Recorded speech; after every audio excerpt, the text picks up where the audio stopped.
ਇਹ ਵਾਲਾ ਕਤਲ ਕਾਂਡ ਦੇ ਵਿੱਚ ਦਿੱਲੀ ਪੁਲਿਸ ਵੱਲੋਂ ਖੁਲਾਸਾ ਕੀਤਾ ਗਿਆ, ਸੋ ਹੁਣ ਇਸ ਕਤਲ ਦੀ ਗੁੱਥੀ ਸੁਲਝ ਗਈ ਹੈ ਜੀ। ਦਿੱਲੀ ਪੁਲਿਸ ਦੇ ਵਿਸ਼ੇਸ਼ ਸੈੱਲ ਨੇ ਜੋ ਗੱਲਾਂ ਕਹੀਆਂ ਨੇ, ਜੋ ਮੀਡੀਆ ਨਾਲ ਸ਼ੇਅਰ ਕੀਤੀਆਂ ਨੇ, ਉਹਨਾਂ ਤੋਂ ਤੇ ਲਗਭਗ ਇਹੀ ਲੱਗਦਾ ਕਿ ਹੁਣ ਇਹ ਕੇਸ ਜਿਹੜਾ ਹੈ ਇਹ ਨਿਪਟਾਰੇ ਦੇ ਨੇੜੇ ਆ ਗਿਆ। ਹੁਣ ਇਹਦੇ ਵਿੱਚ ਸਿਰਫ ਇੱਕ ਚੀਜ਼ ਜਿਹੜੀ ਹੈ ਉਹਦੀ ਹੀ ਉਡੀਕ ਕੀਤੀ ਜਾ ਰਹੀ ਹੈ ਕਿ ਜਿਹੜੇ ਹੁਣ ਸ਼ਾਰਪ ਸ਼ੂਟਰਾਂ ਦੀ ਲਾਸਟ ਵਿੱਚ ਪਛਾਣ ਕੀਤੀ ਗਈ ਹੈ, 6 ਦੱਸੇ ਜਾ ਰਹੇ ਨੇ, ਉਹਨਾਂ ਸਾਰਿਆਂ ਦੀ ਗ੍ਰਿਫਤਾਰੀ ਕਦੋਂ ਹੁੰਦੀ ਹੈ। ਹਜੇ ਕਿ ਜਿਹੜਾ ਪ੍ਰਿਆਵਰਤ ਫੌਜੀ ਹੈ ਜਿਸ ਨੂੰ ਵਿਸ਼ੇਸ਼ ਸੈੱਲ ਨੇ ਗ੍ਰਿਫਤਾਰ ਕੀਤਾ ਉਹ ਉਹਨਾਂ ਦੇ ਵਿੱਚ ਹੀ ਸ਼ਾਮਲ ਹੈ ਜੀ। 29 ਮਈ ਨੂੰ ਇਹ ਕਤਲकांड ਹੋਇਆ ਸੀ, ਉਦੋਂ ਤੋਂ ਲੈ ਕੇ ਅੱਜ ਤੱਕ ਮਹੀਨੇ ਦੇ ਕਰੀਬ ਹੋ ਚੱਲਿਆ, 3 ਹਫ਼ਤੇ ਤੋਂ ਵੱਧ ਦਾ ਸਮਾਂ ਹੋ ਗਿਆ। ਅਤੇ ਪੁਲਿਸ ਨੇ ਹੁਣ ਤੱਕ ਇਹਦੇ ਵਿੱਚ ਅਣਗਿਣਤ ਸਟੋਰੀਆਂ ਜਿਹੜੀਆਂ ਉਹ ਸਾਹਮਣੇ ਆਈਆਂ, ਕਦੇ ਕੁਛ ਕਿਹਾ ਗਿਆ, ਕਦੇ ਕੁਛ ਕਿਹਾ ਗਿਆ। ਜਿਵੇਂ ਜਿਵੇਂ ਪੁੱਛਗਿੱਛ ਕੀਤੀ ਗਈ, ਜਿਸ ਤਰ੍ਹਾਂ ਗੈਂਗਸਟਰਾਂ ਵੱਲੋਂ ਖੁਲਾਸੇ ਕੀਤੇ ਗਏ, ਉਹਨਾਂ ਵੱਲੋਂ ਦਾਅਵਾ ਕੀਤਾ ਗਿਆ ਜਾਂ ਉਹਨਾਂ ਵੱਲੋਂ ਇਕਬਾਲ ਕੀਤਾ ਗਿਆ, ਉਹਦੇ ਆਧਾਰ ਦੇ ਉੱਤੇ ਵੀ ਮੀਡੀਆ ਦੇ ਨਾਲ ਪੁਲਿਸ ਵਾਲੇ ਜਿਹੜੇ ਨੇ ਉਹ ਗੱਲਬਾਤ ਕਰਦੇ ਰਹੇ। ਇੱਕ ਗੱਲ ਜਿਹੜੀ ਹੈ ਉਹ ਸ਼ੁਰੂ ਤੋਂ ਲੈ ਕੇ ਹੁਣ ਤੱਕ ਚੱਲੀ ਆ ਰਹੀ ਹੈ ਕਿ ਇਹਦੇ ਵਿੱਚ ਜਿਹੜਾ ਮੇਨ ਮੁੱਖ ਜਿਹੜਾ ਸਾਜ਼ਿਸ਼ ਕਰਤਾ ਹੈ ਇਹ ਸਾਰੇ ਕਤਲकांड ਦੀ ਰਚਨਾ ਕਰਨ ਵਾਲਾ ਉਹ ਤਾਂ ਲਾਰੈਂਸ ਬਿਸ਼ਨੋਈ ਹੈ। ਮਤਲਬ ਸ਼ੁਰੂ ਤੋਂ ਲੈ ਕੇ ਹੁਣ ਤੱਕ ਇਹਦੇ ਵਿੱਚ ਕੋਈ ਤਬਦੀਲੀ ਨਹੀਂ ਹੋਈ। ਬਾਕੀ ਸਾਰੀਆਂ ਗੱਲਾਂ ਵਿੱਚ ਬਹੁਤ ਤਬਦੀਲੀਆਂ ਹੋਈਆਂ ਨੇ। ਪਹਿਲਾਂ ਕਿਹਾ ਗਿਆ ਸੀ 8 ਸ਼ਾਰਪ ਸ਼ੂਟਰਾਂ ਨੇ ਇਹ ਕਤਲकांड ਕੀਤਾ ਹੈ, ਫਿਰ ਕਿਹਾ ਗਿਆ ਸੀ ਨਹੀਂ 4 ਦੀ ਉਹਦੇ ਵਿੱਚੋਂ ਪਛਾਣ ਕੀਤੀ ਗਈ ਹੈ। ਕਈ ਜਿਹੜੇ ਪਛਾਣੇ ਗਏ ਸੀ ਉਹਨਾਂ ਨੂੰ ਕਿਹਾ ਗਿਆ ਕਿ ਨਹੀਂ ਇਹ ਸ਼ਾਮਲ ਨਹੀਂ ਹੋ ਸਕਦੇ ਇਹਦੇ ਵਿੱਚ।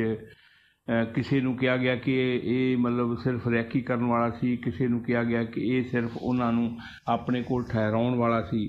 ਪਰ ਆਖਰਕਾਰ ਹੁਣ ਜਿਹੜੇ 3 ਜਣਿਆਂ ਨੂੰ ਦਿੱਲੀ ਪੁਲਿਸ ਦੇ ਵਿਸ਼ੇਸ਼ ਸੈੱਲ ਨੇ ਗੁਜਰਾਤ ਤੋਂ ਗ੍ਰਿਫਤਾਰ ਕੀਤਾ, ਉੱਥੇ ਦੀ ਮੁੰਦਰਾ ਪੋਰਟ ਤੋਂ, ਜਿਨ੍ਹਾਂ ਦੇ ਵਿੱਚ ਪ੍ਰਿਆਵਰਤ ਫੌਜੀ ਵੀ ਸ਼ਾਮਲ ਹੈ ਜੀ। ਉਹਨਾਂ ਨੇ ਜੋ ਪੁੱਛਗਿੱਛ ਦੌਰਾਨ ਪੁਲਿਸ ਨੂੰ ਦੱਸਿਆ, ਵਿਸ਼ੇਸ਼ ਸੈੱਲ ਨੂੰ ਦੱਸਿਆ, ਉਹਦੇ ਆਧਾਰ ਦੇ ਉੱਤੇ ਪੁਲਿਸ ਨੇ ਇਹਦੀ ਸਾਰੀ ਜਿਹੜੀ ਕਹਾਣੀ ਹੈ ਉਹ ਬਿਆਨ ਕੀਤੀ ਹੈ ਕਿ ਇਹ ਸਾਰਾ ਜਿਹੜਾ ਸੀ ਕਾਂਡ ਇਹ ਕਿਸ ਤਰ੍ਹਾਂ ਵਾਪਰਿਆ। ਪ੍ਰਿਆਵਰਤ ਫੌਜੀ ਨੇ ਇਹ ਗੱਲ ਦੱਸੀ ਹੈ ਕਿ 6 ਸ਼ਾਰਪ ਸ਼ੂਟਰਾਂ ਨੇ ਗੋਲੀਆਂ ਮਾਰੀਆਂ ਸੀ, ਉਹਦੇ ਵਿੱਚ 6 ਜਣੇ ਸ਼ਾਮਲ ਸੀ ਔਰ 2 ਗੱਡੀਆਂ ਦੀ ਇਸਤੇਮਾਲ ਕੀਤੀਆਂ ਗਈਆਂ ਨੇ, ਜਦ ਕਿ ਸ਼ੁਰੂ ਤੋਂ ਲੈ ਕੇ ਹੁਣ ਤੱਕ ਆ ਰਿਹਾ ਸੀ ਕਿ ਉਹਦੇ ਵਿੱਚ 3 ਗੱਡੀਆਂ ਦੀ ਵਰਤੋਂ ਕੀਤੀ ਗਈ ਹੈ। ਪਰ ਹੁਣ ਉਸਨੇ ਕਿਹਾ ਕਿ ਨਹੀਂ, ਇਹਦੇ ਵਿੱਚ 2 ਗੱਡੀਆਂ ਦੀ ਵਰਤੋਂ ਕੀਤੀ ਗਈ ਹੈ। 4 ਜਿਹੜੇ ਸ਼ਾਰਪ ਸ਼ੂਟਰ ਨੇ ਉਹ ਇੱਕ ਗੱਡੀ 'ਚ ਬੈਠੇ ਸੀ, 2 ਇੱਕ ਗੱਡੀ ਦੇ ਵਿੱਚ ਬੈਠੇ ਸੀ। ਇਹ ਵੀ ਉਸਨੇ ਖੁਲਾਸਾ ਕੀਤਾ ਹੈ ਕਿ ਜੇ ਹਥਿਆਰ ਫੇਲ ਹੋ ਜਾਂਦੇ, ਅਸੀਂ ਬੰਦੂਕਾਂ ਨਾਲ ਜਿਹੜੀਆਂ ਗੰਨਾਂ ਸੀ ਸਾਡੇ ਕੋਲ, ਪਿਸਟਲ ਸੀ ਸਾਡੇ ਕੋਲ, ਉਹਨਾਂ ਨਾਲ ਨਹੀਂ ਮਾਰ ਸਕਦੇ ਤਾਂ ਅਸੀਂ ਗਰਨੇਡ ਨਾਲ ਵੀ ਉਹਦੇ ਉੱਤੇ ਹਮਲਾ ਕਰ ਸਕਦੇ ਸੀ। ਮਤਲਬ ਇਹ ਤਹਈਆ ਸੀ ਕਿ ਜੋ ਮਰਜ਼ੀ ਹੋਵੇ ਇਸ ਨੂੰ ਅੱਜ ਅਸੀਂ ਖ਼ਤਮ ਕਰਕੇ ਜਾਣਾ ਹੈ। ਹਜੇ ਕਿ 27 ਮਈ ਨੂੰ ਵੀ ਇਹ ਵੀ ਦੱਸਿਆ ਪ੍ਰਿਆਵਰਤ ਫੌਜੀ ਨੇ ਕਿ 27 ਮਈ ਨੂੰ ਵੀ ਅਸੀਂ ਕੋਸ਼ਿਸ਼ ਕੀਤੀ ਸੀ, ਉਹ ਘਰੋਂ ਬਾਹਰ ਵੀ ਨਿਕਲਿਆ ਸੀ, ਗਨਮੈਨ ਵੀ ਨਹੀਂ ਸੀ, ਪਰ ਉਸ ਵੇਲੇ ਸਾਡੇ ਸ਼ਾਰਪ ਸ਼ੂਟਰ ਤਿਆਰ ਨਹੀਂ ਸੀ। ਇਸ ਕਰਕੇ 27 ਮਈ ਦਾ ਜਿਹੜਾ ਤੇ 28 ਮਈ ਦਾ ਉਹ ਦਿਨ ਲੰਘ ਗਿਆ। ਫਿਰ 29 ਮਈ ਨੂੰ ਮਤਲਬ ਇਹ ਕਿ ਉਹ ਕਿੰਨੀ ਨੇੜਿਓਂ ਨਜ਼ਰ ਉਹਦੇ ਉੱਤੇ ਰੱਖ ਰਹੇ ਸੀ ਉਸ ਵੇਲੇ ਤੋਂ ਲੈ ਕੇ, ਜਾਂ ਉਸ ਤੋਂ ਪਹਿਲਾਂ ਕਦੋਂ ਤੋਂ ਲੈ ਕੇ ਉਹਦੇ ਹਰ ਮਤਲਬ ਘਟਨਾਕ੍ਰਮ ਦੀ ਜਾਣਕਾਰੀ ਸ਼ਾਰਪ ਸ਼ੂਟਰਾਂ ਦੇ ਕੋਲ ਸੀ। ਇੱਕ ਗੱਲ ਉਸਨੇ ਇਹ ਵੀ ਦੱਸੀ ਹੈ ਕਿ ਜੇ ਉੱਥੇ ਜਦੋਂ ਅਸੀਂ ਸਿੱਧੂ ਮੂਸੇਵਾਲਾ ਦੇ ਉੱਤੇ ਗੋਲੀਆਂ ਚਲਾ ਰਹੇ ਸੀ ਜਾਂ ਅਟੈਕ ਕਰਨ ਜਾ ਰਹੇ ਸੀ, ਉਸ ਵੇਲੇ ਜੇ ਲੋਕ ਇਕੱਠੇ ਹੁੰਦੇ ਜਾਂ ਕੋਈ ਭੀੜ ਹੁੰਦੀ ਜਾਂ ਕੋਈ ਪੁਲਿਸ ਵਾਲੇ ਆਉਂਦੇ, ਸਿਕਿਉਰਿਟੀ ਵਾਲੇ ਆਉਂਦੇ, ਕੁਛ ਵੀ ਇਸ ਤਰ੍ਹਾਂ ਦੀ ਗੱਲ ਹੁੰਦੀ, ਤਾਂ ਵੀ ਅਸੀਂ ਜਿਹੜੇ ਗ੍ਰੇਨੇਡ ਆ ਉਹਨਾਂ ਦੀ ਵਰਤੋਂ ਕਰਨੀ ਸੀ। ਹੁਣ ਉਹਨੇ ਇਹ ਵੀ ਖੁਲਾਸਾ ਕੀਤਾ ਹੈ ਕਿ ਇਹ ਜਿਹੜੇ ਹਥਿਆਰ ਨੇ ਇਹ ਪਾਕਿਸਤਾਨ ਤੋਂ ਡਰੋਨ ਰਾਹੀਂ ਆਏ ਨੇ ਔਰ ਉਹਨਾਂ ਹਥਿਆਰਾਂ ਅਜੇ ਉਸਨੇ ਇਹ ਨਹੀਂ ਦੱਸਿਆ ਕਿ ਪਾਕਿਸਤਾਨ ਤੋਂ ਹਥਿਆਰ ਭੇਜਣ ਵਾਲਾ ਕੌਣ ਹੈ, ਪਰ ਇਹ ਦੱਸਿਆ ਕਿ ਪਾਕਿਸਤਾਨ ਤੋਂ ਡਰੋਨ ਰਾਹੀਂ ਆਏ ਸੀ ਹਥਿਆਰ ਜਿਨ੍ਹਾਂ ਦੀ ਅਸੀਂ ਵਰਤੋਂ ਕੀਤੀ ਗਈ ਹੈ। ਇੱਕ ਗੱਲ ਹੋਰ ਨਵੀਂ ਜਿਹੜੀ ਉਸਨੇ ਦੱਸੀ ਹੈ ਪ੍ਰਿਆਵਰਤ ਫੌਜੀ ਨੇ, ਜਿਸ ਤਰ੍ਹਾਂ ਦਿੱਲੀ ਦੇ ਵਿਸ਼ੇਸ਼ ਸੈੱਲ ਵੱਲੋਂ ਜਾਣਕਾਰੀ ਦਿੱਤੀ ਗਈ ਹੈ ਕਿ ਜਿਹੜੇ ਸ਼ਾਰਪ ਸ਼ੂਟਰ ਨੇ ਉਹਨਾਂ ਦੇ ਕੋਲ ਪੁਲਿਸ ਦੀ ਵਰਦੀ ਵੀ ਸੀ ਔਰ ਉਹ ਪੁਲਿਸ ਦੀ ਵਰਦੀ ਪਾ ਕੇ ਉਹਨਾਂ ਦਾ ਇਰਾਦਾ ਇਹ ਸੀ ਕਿ ਉਹ ਉਸ ਦੇ ਘਰ ਵੀ ਜਾ ਸਕਦੇ ਸੀ ਸਿੱਧਾ ਹੀ, ਸਿੱਧੂ ਮੂਸੇਵਾਲਾ ਦੇ ਕਿਸੇ ਬਹਾਨੇ ਨਾਲ ਵੀ, ਅਤੇ ਫਿਰ ਉੱਥੇ ਜਾ ਕੇ ਇਸ ਕਾਂਡ ਨੂੰ ਕਰ ਸਕਦੇ ਸੀ। ਪਰ ਕਿਉਂਕਿ ਉਹਨਾਂ ਦੇ ਉੱਤੇ ਵਰਦੀਆਂ ਦੇ ਉੱਤੇ ਨੇਮ ਪਲੇਟਾਂ ਨਹੀਂ ਲੱਗੀਆਂ ਸੀ ਜਿੱਥੋਂ ਉਹਨਾਂ ਨੇ ਪਛਾਣੇ ਜਾਣਾ ਸੀ ਕਿ ਇਹ ਜਾਲੀ ਪੁਲਿਸ ਵਾਲੇ ਨੇ, ਇਸ ਕਰਕੇ ਉਹਨਾਂ ਨੇ ਉਹ ਵਰਦੀਆਂ ਪਾਈਆਂ ਨਹੀਂ ਅਤੇ ਵਰਦੀਆਂ ਵਿੱਚ ਹਮਲਾ ਵੀ ਨਹੀਂ ਕੀਤਾ, ਪਰ ਉਹਨਾਂ ਨੇ ਸਿੱਧਾ ਹੀ ਹਮਲਾ ਕਰਕੇ ਜਿਹੜਾ ਉਸ ਨੂੰ ਮਾਰ ਦਿੱਤਾ। ਔਰ ਕਤਲकांड ਕਰਨ ਤੋਂ ਪਿੱਛੋਂ ਤੁਰੰਤ ਇਸ ਦੀ ਸੂਚਨਾ ਸਭ ਤੋਂ ਪਹਿਲਾਂ ਗੋਲਡੀ ਬਰਾੜ ਜੋ ਕਿ ਕੈਨੇਡਾ 'ਚ ਬੈਠਾ ਹੈ ਉਸ ਨੂੰ ਦਿੱਤੀ ਗਈ ਅਤੇ ਦੱਸਿਆ ਗਿਆ ਉਸ ਨੂੰ ਕਿ ਕੰਮ ਹੋ ਗਿਆ ਹੈ। ਪੁਲਿਸ ਦੇ ਕਮਿਸ਼ਨਰ ਆ ਜਿਹੜੇ ਵਿਸ਼ੇਸ਼ ਸੈੱਲ ਦੇ ਮਿਸਟਰ ਧਾਲੀਵਾਲ, ਉਹਨਾਂ ਨੇ ਦੱਸੀ ਹੈ ਗੱਲਬਾਤ। ਉਹਦੇ ਕੋਲ ਪੁੱਛਗਿੱਛ ਤੋਂ ਬਾਅਦ ਫਿਰ ਇਹ ਸਾਰਾ ਖੁਲਾਸਾ ਜਿਹੜਾ ਅੱਗੇ ਪੁਲਿਸ ਵਾਲੇ ਕਰਦੇ ਆ, ਦਿੱਲੀ ਪੁਲਿਸ ਹੀ ਇਹ ਗੱਲ ਸਾਰੀ ਦੱਸ ਰਹੀ ਹੈ ਪ੍ਰਿਆਵਰਤ ਫੌਜੀ ਤੋਂ ਪੁੱਛਗਿੱਛ ਕਰਨ ਤੋਂ ਬਾਅਦ, ਕਿ ਇਹ 2 ਮੋਡਿਊਲ ਰਾਹੀਂ ਕੀਤੀ ਗਈ ਹੈ ਜਿਹੜੀ ਮੂਸੇਵਾਲਾ ਦੀ ਹੱਤਿਆ। 2 ਮੋਡਿਊਲ ਐਕਟਿਵ ਸੀਗੇ ਔਰ ਦੋਵੇਂ ਜਿਹੜੇ ਨੇ ਉਹ ਗੋਲਡੀ ਬਰਾੜ ਦੇ ਸੰਪਰਕ ਵਿੱਚ ਸੀ। ਬਲੈਰੋ ਦੇ ਵਿੱਚ 4 ਲੋਕ ਸਵਾਰ ਸੀਗੇ, ਜਿਨ੍ਹਾਂ ਦੇ ਵਿੱਚ ਪ੍ਰਿਆਵਰਤ ਫੌਜੀ ਵੀ ਸੀ, ਜਿਹੜਾ ਇੱਕ ਹਰਿਆਣੇ ਦਾ ਹੋਰ ਹੈ ਅੰਕਿਤ ਸੇਰਸਾ ਉਹ ਵੀ ਸੀ, ਇੱਕ ਦੀਪਕ ਮੁੰਡੀ ਸੀ, ਅਤੇ ਕਸ਼ਿਸ਼ ਨਾਂ ਦਾ ਬੰਦਾ ਇਹ ਵੀ ਪ੍ਰਿਆਵਰਤ ਫੌਜੀ ਦੇ ਨਾਲ ਹੀ ਫੜਿਆ ਗਿਆ। ਇਹ ਉਸ ਗੱਡੀ ਨੂੰ ਚਲਾ ਰਿਹਾ ਸੀ, ਜਦਕਿ ਜਿਹੜੀ ਕਰੋਲਾ ਗੱਡੀ ਹੈ ਉਹਨੂੰ ਜਗਰੂਪ ਸਿੰਘ ਰੂਪਾ ਜਿਹੜਾ ਅੰਮ੍ਰਿਤਸਰ ਦਾ ਰਹਿਣ ਵਾਲਾ ਉਹ ਚਲਾ ਰਿਹਾ ਸੀ, ਅਤੇ ਉਹਦੇ ਨਾਲ ਮੋਗਾ ਦਾ ਮਨਪ੍ਰੀਤ ਮਨੂ ਬੈਠਾ ਸੀ ਜੀ। ਔਰ ਸਭ ਤੋਂ ਪਹਿਲਾਂ ਇਹ ਵੀ ਦੱਸਿਆ ਗਿਆ ਕਿ ਸਭ ਤੋਂ ਪਹਿਲੀ ਜਿਹੜੀ ਗੋਲੀ ਚਲਾਈ ਹੈ ਉਹ ਮਨਪ੍ਰੀਤ ਮਨੂ ਨੇ ਚਲਾਈ ਹੈ AK-47 ਨਾਲ, ਔਰ ਪਹਿਲੀ ਗੋਲੀ ਹੀ ਉਸ ਨੂੰ ਲੱਗ ਗਈ ਹੈ। ਉਸ ਤੋਂ ਬਾਅਦ ਉਸਦੀ ਥਾਰ ਗੱਡੀ ਰੁਕ ਗਈ ਹੈ। ਥਾਰ ਗੱਡੀ ਰੁਕਣ ਤੋਂ ਬਾਅਦ ਫਿਰ ਸਾਰੇ ਦੇ ਸਾਰੇ 6 ਸ਼ਾਰਪ ਸ਼ੂਟਰ ਆਪੋ ਆਪਣੀਆਂ ਗੱਡੀਆਂ 'ਚੋਂ ਉਤਰੇ ਔਰ ਉਹਨਾਂ ਨੇ ਤਾਬੜ ਤੋੜ ਫਾਇਰਿੰਗ ਕੀਤੀ, ਅਤੇ ਜਦੋਂ ਤਸੱਲੀ ਹੋ ਗਈ ਕਿ ਸਿੱਧੂ ਮੂਸੇਵਾਲਾ ਖਤਮ ਹੋ ਚੁੱਕਾ ਹੈ, ਉਸ ਤੋਂ ਬਾਅਦ ਉਹ ਫਰਾਰ ਹੋ ਗਏ ਵੱਖਰੀ ਵੱਖਰੀ ਦਿਸ਼ਾ ਦੇ ਵਿੱਚ। 2 ਕਿਸੇ ਦਿਸ਼ਾ ਵਿੱਚ ਚਲੇ ਗਏ, 4 ਕਿਸੇ ਦਿਸ਼ਾ ਦੇ ਵਿੱਚ ਚਲੇ ਗਏ। ਅਤੇ ਇਹ ਉਹਨਾਂ ਨੇ ਦੱਸਿਆ ਕਿ ਅਸੀਂ ਫਿਰ ਵੱਖ-ਵੱਖ ਟਿਕਾਣਿਆਂ ਦੇ ਉੱਤੇ ਲੁਕੇ ਫਿਰਦੇ ਰਹੇ, ਕਦੀ ਹਰਿਆਣਾ ਦੇ ਫਤਿਆਬਾਦ 'ਚ ਲੁਕੇ, ਕਦੀ ਹੋਰ ਕਿਸੇ ਜਗ੍ਹਾ ਲੁਕੇ। ਆਖਰਕਾਰ ਘੁੰਮਦੇ ਫਿਰਦੇ ਉਹ ਗੁਜਰਾਤ ਪਹੁੰਚ ਗਏ, ਜਿੱਥੇ ਮੁੰਦਰਾ ਪੋਰਟ ਦੇ ਨੇੜੇ ਉਹ ਰਹਿ ਰਹੇ ਸੀਗੇ। ਔਰ 19 ਜੂਨ ਨੂੰ ਦਿੱਲੀ ਪੁਲਿਸ ਦੇ ਵਿਸ਼ੇਸ਼ ਸੈੱਲ ਨੇ ਉਹਨਾਂ ਨੂੰ ਉੱਥੋਂ ਗ੍ਰਿਫਤਾਰ ਕਰ ਲਿਆ। ਬਾਕੀਆਂ ਦਾ ਕੁਛ ਪਤਾ ਨਹੀਂ ਲੱਗਿਆ, ਪਰ ਇਹ 3 ਜਣਿਆਂ ਨੂੰ ਉੱਥੋਂ ਗ੍ਰਿਫਤਾਰ ਕੀਤਾ ਗਿਆ ਸੀ। ਇੱਕ ਪ੍ਰਿਆਵਰਤ ਫੌਜੀ ਨੂੰ, ਇੱਕ ਕਸ਼ਿਸ਼ ਨੂੰ, ਔਰ ਇੱਕ ਉਸ ਦੇ ਨਾਲ ਹੋਰ ਦੱਸਿਆ ਜਾ ਰਿਹਾ ਜੀ। ਬਾਕੀ ਜਿਹੜੇ ਨੇ 4 ਜਿਹੜੇ ਨੇ ਉਹ ਕਿੱਧਰ ਗਏ ਉਹਨਾਂ ਦਾ ਅਜੇ ਪਤਾ ਲਾਉਣਾ ਪੁਲਿਸ ਨੇ ਬਾਕੀ ਹੈ, ਉਹਨਾਂ ਨੂੰ ਅਜੇ ਫੜਿਆ ਜਾਣਾ ਹੈ। ਹੁਣ ਪ੍ਰਿਆਵਰਤ ਫੌਜੀ ਨੂੰ ਅਤੇ ਲਾਰੈਂਸ ਬਿਸ਼ਨੋਈ ਨੂੰ ਆਮੋ ਸਾਹਮਣੇ ਬਿਠਾ ਕੇ ਵੀ ਪੁੱਛਗਿੱਛ ਕੀਤੀ ਜਾਣੀ ਹੈ। ਹਾਲ ਦੀ ਘੜੀ ਦਿੱਲੀ ਪੁਲਿਸ ਦਾ ਵਿਸ਼ੇਸ਼ ਸੈੱਲ ਹੀ ਉਸ ਤੋਂ ਪੁੱਛਗਿੱਛ ਕਰ ਰਿਹਾ ਹੈ। ਇਸ ਦੌਰਾਨ ਜਿਹੜਾ ਲਾਰੈਂਸ ਬਿਸ਼ਨੋਈ ਦਾ ਪਹਿਲਾ ਪੁਲਿਸ ਰਿਮਾਂਡ ਸੀ ਉਹ ਖਤਮ ਹੋ ਗਿਆ, ਔਰ ਬੀਤੀ ਰਾਤ ਅੱਧੀ ਰਾਤ ਨੂੰ ਪੰਜਾਬ ਪੁਲਿਸ ਨੇ ਉਸ ਨੂੰ ਮਾਨਸਾ ਦੀ ਅਦਾਲਤ ਵਿੱਚ ਪੇਸ਼ ਕੀਤਾ, ਅਤੇ ਮਾਨਸਾ ਦੀ ਅਦਾਲਤ ਤੋਂ ਉਸ ਦਾ 27 ਜੂਨ ਤੱਕ ਦਾ ਹੋਰ ਰਿਮਾਂਡ ਲਿਆ। ਹੁਣ ਉਸ ਨੂੰ ਉਹਦੇ ਸਾਹਮਣੇ ਬਿਠਾ ਕੇ ਪੁੱਛਗਿੱਛ ਕੀਤੀ ਜਾਣੀ ਹੈ, ਅਤੇ ਫਿਰ ਉਹਨਾਂ ਕੜੀਆਂ ਨੂੰ ਆਪਸ ਵਿੱਚ ਜੋੜਿਆ ਜਾਣਾ ਹੈ ਕਿ ਕੀ ਗੱਲ ਹੈ। ਹੁਣ ਪੁਲਿਸ ਦੇ ਸਾਹਮਣੇ ਇਸ ਵੇਲੇ ਟਾਸਕ ਕੀ ਰਹਿ ਗਿਆ, ਕਿਉਂਕਿ ਬਾਕੀ ਸਾਰੇ ਤਾਂ ਫੜੇ ਹੋਏ ਆ। ਲਾਰੈਂਸ ਬਿਸ਼ਨੋਈ ਜਿਹੜਾ ਮੇਨ ਮੁੱਖ ਮੁੱਦਾ ਜਿਹੜਾ ਉਹ ਵੀ ਫੜਿਆ ਹੋਇਆ, ਔਰ ਬਾਕੀ ਵੀ ਜਿਹੜੇ 13-14 ਜਿਹੜੇ ਗੈਂਗਸਟਰ ਨੇ ਉਹ ਵੀ ਫੜ ਲਏ ਨੇ, ਜਿਨ੍ਹਾਂ ਦੇ ਵਿੱਚ ਸ਼ਾਰਪ ਸ਼ੂਟਰ ਵੀ ਸ਼ਾਮਲ ਨੇ, ਰੈਕੀ ਕਰਨ ਵਾਲੇ ਵੀ ਸ਼ਾਮਲ ਨੇ, ਔਰ ਗੱਡੀਆਂ ਸਪਲਾਈ ਕਰਨ ਵਾਲੇ ਸ਼ਾਮਲ ਨੇ, ਉਹਨਾਂ ਨੂੰ ਆਪਣੇ ਕੋਲ ਠਾਹਰ ਦੇਣ ਵਾਲੇ ਸ਼ਾਮਲ ਨੇ। ਉਹ ਸਾਰੇ ਲੋਕ ਤਾਂ ਲਗਭਗ ਫੜ ਲਏ ਨੇ। ਹੁਣ ਸਵਾਲ ਇਹ ਆ ਕਿ ਜਿਹੜੇ ਉਹ 4 ਜਣੇ ਰਹਿ ਗਏ ਨੇ ਸ਼ਾਰਪ ਸ਼ੂਟਰ, ਉਹਨਾਂ ਨੂੰ ਫੜਿਆ ਜਾਣਾ ਹੈ। ਔਰ ਇਸ ਤੋਂ ਵੀ ਵੱਡਾ ਜਿਹੜਾ ਕੰਮ ਹੈ ਪੁਲਿਸ ਦੇ ਸਾਹਮਣੇ ਕਿ ਕਿਸ ਢੰਗ ਦੇ ਨਾਲ ਗੋਲਡੀ ਬਰਾੜ ਨੂੰ ਕੈਨੇਡਾ ਤੋਂ ਲਿਆਂਦਾ ਜਾਂਦਾ ਹੈ, ਭਾਵੇਂ ਕਿ ਉਹਦਾ ਰੈੱਡ ਕਾਰਨਰ ਨੋਟਿਸ ਜਿਹੜਾ ਇੰਟਰਪੋਲ ਨੇ ਜਾਰੀ ਕੀਤਾ ਹੈ। ਇੰਟਰਪੋਲ ਨੇ ਆਪਣੇ ਮੈਂਬਰ ਦੇਸ਼ਾਂ ਨੂੰ ਵੀ ਇਹ ਗੱਲ ਕਹੀ ਹੈ ਕਿ ਜਿੱਥੇ ਵੀ ਉਹ ਮਿਲਦਾ ਉਸ ਨੂੰ ਗ੍ਰਿਫਤਾਰ ਕੀਤਾ ਜਾਵੇ, ਫੜਿਆ ਜਾਵੇ। ਔਰ ਕਦੋਂ ਉਹ ਫੜਿਆ ਜਾਂਦਾ ਹੈ, ਕਿਉਂਕਿ ਲਾਰੈਂਸ ਬਿਸ਼ਨੋਈ ਨੇ ਉਸ ਦੇ ਕੁਝ ਟਿਕਾਣਿਆਂ ਬਾਰੇ ਵੀ ਜਾਣਕਾਰੀ ਦਿੱਤੀ ਹੈ ਕਿ ਕੈਨੇਡਾ ਦੇ ਵਿੱਚ ਗੋਲਡੀ ਬਰਾੜ ਕਿੱਥੇ ਕਿੱਥੇ ਰਹਿ ਰਿਹਾ ਹੈ, ਉਹ ਜਾਣਕਾਰੀ ਦਿੱਤੀ ਹੈ। ਪਰ ਜ਼ਰੂਰੀ ਨਹੀਂ ਕਿ ਜੋ ਜਾਣਕਾਰੀ ਦਿੱਤੀ ਹੈ ਗੋਲਡੀ ਬਰਾੜ ਹੁਣ ਵੀ ਉੱਥੇ ਹੀ ਬੈਠਾ ਹੋਵੇ ਉਹਨਾਂ ਟਿਕਾਣਿਆਂ ਦੇ ਉੱਤੇ ਹੀ, ਜਦਕਿ ਉਸ ਨੂੰ ਪਤਾ ਵੀ ਹੈ ਕਿ ਮੇਰੇ ਖਿਲਾਫ ਇਸ ਵੇਲੇ ਪੁਲਿਸ ਜਿਹੜੀ ਹੈ ਇੰਟਰਨੈਸ਼ਨਲ ਪੱਧਰ ਦੇ ਉੱਤੇ ਤੇਜ਼ੀ ਦੇ ਨਾਲ ਮੇਰੀ ਭਾਲ ਕਰ ਰਹੀ ਹੈ। ਤਾਂ ਉਸ ਨੂੰ ਫੜਿਆ ਜਾਣਾ ਕੋਈ ਇੰਨਾ ਅਜੇ ਸੌਖਾ ਟਾਸਕ ਨਹੀਂ ਲੱਗ ਰਿਹਾ। ਉਹਨੂੰ ਫੜ ਕੇ ਸਾਹਮਣੇ ਲਿਆਉਣਾ, ਸ਼ਾਰਪ ਸ਼ੂਟਰਾਂ ਨੂੰ ਫੜਨਾ, ਅਤੇ ਉਸ ਤੋਂ ਬਾਅਦ ਅਸੀਂ ਸਮਝਦੇ ਹਾਂ ਕਿ ਇਸ ਜਿਹੜਾ ਇਹ ਗੋਲੀ ਕਾਂਡ ਹੈ ਇਹਦਾ ਸਾਰਾ ਮਸਲਾ ਫਿਰ ਹੱਲ ਹੋ ਸਕਦਾ ਹੈ। ਭਾਵੇਂ ਕਿ ਇਹ ਹੁਣ ਤੱਕ ਜਿਹੜੀ ਸਾਰੀ ਗੁੱਥੀ ਹੈ ਉਹਦੀ ਉਹ ਸੁਲਝ ਗਈ ਹੈ ਕਿ ਕਿੰਝ ਗੋਲੀਆਂ ਮਾਰੀਆਂ, ਉਹਦੇ ਵਿੱਚ ਕੌਣ ਕੌਣ ਸ਼ਾਮਲ ਸੀ, ਕਿੱਥੋਂ ਹਥਿਆਰ ਆਏ, ਕਿਹਨੇ ਫੋਨ ਕੀਤਾ, ਕਿਸ ਨੇ ਕਿਸ ਨੂੰ ਜਾਣਕਾਰੀ ਦਿੱਤੀ। ਆਪਾਂ ਰੋਜ਼ ਇਸ ਦੇ ਬਾਰੇ ਗੱਲਬਾਤ ਕਰਦੇ ਹਾਂ, ਤਾਂ ਸਾਰਾ ਖੁਲਾਸਾ ਜਿਹੜਾ ਹੁਣ ਤੱਕ ਤਕਰੀਬਨ ਉਹ ਹੋ ਚੁੱਕਾ ਹੈ। ਹੁਣ ਬਸ 2 ਸਵਾਲ ਜਿਹੜੇ ਵੱਡੇ ਨੇ ਕਿ ਗੋਲਡੀ ਬਰਾੜ ਨੂੰ ਕਦੋਂ ਭਾਰਤ ਲਿਆਂਦਾ ਜਾਂਦਾ ਹੈ, ਅਤੇ ਜਿਹੜੇ ਬਾਕੀ ਦੇ ਸ਼ਾਰਪ ਸ਼ੂਟਰ ਨੇ ਉਹਨਾਂ ਨੂੰ ਕਦੋਂ ਫੜਿਆ ਜਾਂਦਾ ਹੈ। ਹਾਂਜੀ ਸੰਧੂ ਸਾਹਿਬ, ਬੀਜੇਪੀ ਦੇ ਆਗੂ ਤਜਿੰਦਰਪਾਲ ਸਿੰਘ ਬੱਗਾ ਦਾ ਕਹਿਣਾ ਹੈ ਵੀ ਪੰਜਾਬ ਦੇ ਮੁੱਖ ਮੰਤਰੀ ਭਗਵੰਤ ਮਾਨ ਦਿੱਲੀ ਦੇ ਮੁੱਖ ਮੰਤਰੀ ਅਰਵਿੰਦ ਕੇਜਰੀਵਾਲ ਦੇ ਬਾਡੀਗਾਰਡ ਜੇ ਬਣ ਕੇ ਰਹਿ ਗਏ ਨੇ। ਇੱਦਾਂ ਕਿਉਂ ਕਹਿ ਰਹੇ ਨੇ ਬੱਗਾ ਸਾਹਿਬ? ਵਾਸੂ ਜੀ, ਪਰਸੋਂ ਸੰਗਰੂਰ ਦੇ ਵਿੱਚ ਰੋਡ ਸ਼ੋਅ ਕੀਤਾ ਸੀਗਾ, ਜਿਹਦੇ ਵਿੱਚ ਆਮ ਆਦਮੀ ਪਾਰਟੀ ਦੇ ਸੁਪਰੀਮੋ ਅਰਵਿੰਦ ਕੇਜਰੀਵਾਲ ਵੀ ਸੀ ਤੇ ਭਗਵੰਤ ਮਾਨ ਜਿਹੜੇ ਮੁੱਖ ਮੰਤਰੀ ਪੰਜਾਬ ਦੇ ਉਹ ਵੀ ਸ਼ਾਮਲ ਸੀ। ਹੋਰ ਵੀ ਬਹੁਤ ਸਾਰੇ ਲੀਡਰ, ਉਹਨਾਂ ਦੇ ਮੰਤਰੀ, ਵਿਧਾਇਕ ਸਾਰੇ ਸ਼ਾਮਲ ਸੀ, ਲਾਮ ਲਸ਼ਕਰ ਜੀ। ਔਰ ਉਹ ਆਪਣੇ ਪਾਰਟੀ ਦੇ ਉਮੀਦਵਾਰ ਜਿਹੜਾ ਸਰਪੰਚ ਗੁਰਮੇਲ ਸਿੰਘ ਪਿੰਡ ਘਰਾਚੋਂ ਦਾ ਰਹਿਣ ਵਾਲਾ, ਉਹਦੇ ਹੱਕ ਦੇ ਵਿੱਚ ਪ੍ਰਚਾਰ ਕਰ ਰਹੇ ਸੀਗੇ। ਔਰ ਇਸ ਦੌਰਾਨ ਸਥਿਤੀ ਜਿਹੜੀ ਬਣੀ ਉਹ ਬੜੀ ਅਜੀਬੋ-ਗਰੀਬ ਸੀ, ਜਿਹਦੇ ਉੱਤੇ ਸਿਰਫ ਇਕੱਲੇ ਬੱਗਾ ਜੀ ਨਹੀਂ ਬਲਕਿ ਹੋਰ ਵੀ ਵਿਰੋਧੀ ਪਾਰਟੀਆਂ ਵਾਲੇ ਤੇ ਹੋਰ ਨੇਤਾ ਵੀ ਔਰ ਸੋਸ਼ਲ ਮੀਡੀਆ ਦੇ ਉੱਤੇ ਵੀ ਇੱਕ ਜਿਸ ਤਰ੍ਹਾਂ ਤੂਫਾਨ ਜਿਹਾ ਆਇਆ ਹੋਇਆ ਉਸ ਗੱਲ ਨੂੰ ਲੈ ਕੇ ਸਾਰੇ ਉਹਦੇ ਉੱਤੇ ਟਿੱਪਣੀਆਂ ਕਰ ਰਹੇ ਨੇ ਔਰ ਇਸ ਨੂੰ ਹਾਸੋਹੀਣਾ ਦੱਸ ਰਹੇ ਨੇ, ਭਗਵੰਤ ਮਾਨ ਦਾ ਮਜ਼ਾਕ ਵੀ ਉਡਾ ਰਹੇ ਨੇ ਜੀ ਔਰ ਇਹਦੇ ਉੱਤੇ ਵਿਅੰਗ ਵੀ ਕੱਸ ਰਹੇ ਨੇ। ਗੱਲ ਸਿਰਫ ਇੰਨੀ ਹੋਈ ਕਿ ਜਿਸ ਗੱਡੀ ਦੇ ਵਿੱਚ ਉਹ ਜਾ ਰਹੇ ਸੀਗੇ ਅਰਵਿੰਦ ਕੇਜਰੀਵਾਲ, ਉਹਦਾ ਸਨਰੂਫ ਉੱਪਰਲਾ ਜਿਹੜਾ ਉਹ ਵਿੰਡੋ ਖੋਲ੍ਹ ਕੇ ਉਹ ਉਹਦੇ ਵਿੱਚ ਗੱਡੀ ਦੇ ਵਿੱਚ ਖੜ੍ਹੇ ਸੀ ਜੀ। ਤੇ ਜਿਹੜਾ ਭਗਵੰਤ ਮਾਨ ਹੈ ਉਹ ਖੱਬੇ ਪਾਸੇ ਵਾਲੀ ਬਾਰੀ ਦੇ ਨਾਲ ਬਾਹਰਲੇ ਪਾਸੇ ਲਟਕਿਆ ਹੋਇਆ ਸੀ ਔਰ ਪਿੱਛੇ ਉਹਦੇ ਇੱਕ ਸਿਕਿਉਰਿਟੀ ਗਾਰਡ ਸੀ ਜਿਹੜਾ ਉਸ ਨੂੰ ਆਸਰਾ ਵੀ ਦੇ ਰਿਹਾ ਸੀ ਕਿ ਉਹ ਕਿਤੇ ਡਿੱਗ ਨਾ ਪਵੇ, ਹੱਥ ਦੇ ਨਾਲ ਉਸ ਨੂੰ ਸਪੋਰਟ ਦੇ ਰਿਹਾ ਸੀ ਉਹ।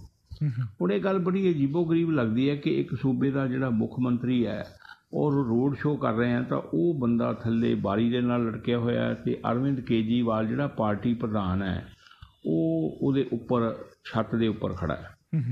ਮਿਸਾਲ ਦੇ ਤੌਰ 'ਤੇ ਜਿਵੇਂ ਆਪਾਂ ਇਹ ਗੱਲ ਕਹੀਏ ਕਿ ਜੇ ਕਿਤੇ ਰੋਡ ਸ਼ੋਅ ਕਰਦੇ ਹੋਣ ਭਾਰਤੀ ਜਨਤਾ ਪਾਰਟੀ ਵਾਲੇ ਤਾਂ ਪ੍ਰਧਾਨ ਮੰਤਰੀ ਨਰਿੰਦਰ ਮੋਦੀ ਜਿਹੜੇ ਆ ਉਹ ਬਾਰੀ ਨਾਲ ਲਟਕੇ ਹੋਣ ਤੇ ਜਿਹੜੇ ਪਾਰਟੀ ਪ੍ਰਧਾਨ JP ਨੱਡਾ ਨੇ ਉਹ ਉੱਪਰ ਸਨਰੂਫ ਦੇ ਉੱਤੇ ਖੜ੍ਹੇ ਹੋਣ, ਗੱਲ ਕੁਛ ਬਣਦੀ ਨਹੀਂ। ਨਾ ਹੀ ਉਹ ਗੱਲ ਜਚਦੀ ਹੈ ਤੇ ਨਾ ਹੀ ਇਹ ਗੱਲ ਜਚੀ ਹੈ ਲੋਕਾਂ ਨੂੰ, ਜਿਸ ਕਰਕੇ ਇਹਦੇ ਉੱਤੇ ਟਿੱਪਣੀਆਂ ਕੀਤੀਆਂ ਜਾ ਰਹੀਆਂ ਨੇ ਵੱਖ-ਵੱਖ ਲੋਕਾਂ ਵੱਲੋਂ, ਬਹੁਤ ਕੁਛ ਇਹਦੇ ਉੱਤੇ ਕਿਹਾ ਜਾ ਰਿਹਾ। ਕਾਂਗਰਸ ਨੇ ਵੀ ਇਹਦੇ ਉੱਤੇ ਕਾਫੀ ਤਿੱਖੀਆਂ ਟਿੱਪਣੀਆਂ ਕੀਤੀਆਂ ਨੇ ਤੇ ਕਾਂਗਰਸ ਵਾਲਿਆਂ ਨੇ ਵੀ ਇਹੀ ਗੱਲ ਕਹੀ ਹੈ ਕਿ ਭਗਵੰਤ ਮਾਨ ਜਿਹੜਾ ਹੈ ਉਹ ਕੇਜਰੀਵਾਲ ਦਾ ਨਵਾਂ ਬਾਡੀਗਾਰਡ ਹੈ।